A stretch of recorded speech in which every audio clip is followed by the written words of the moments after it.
bike रहेछ ट्याक्क छोपेको चाहिँ पहिरो रहेछ हल्का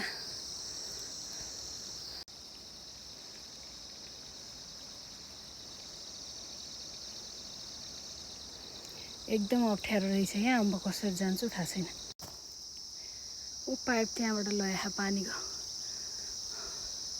यसो यसो यसो यसो तल एउटा घर छ त्यहीको लागि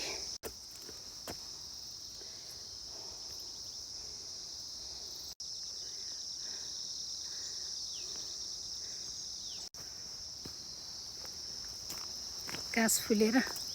मजा छ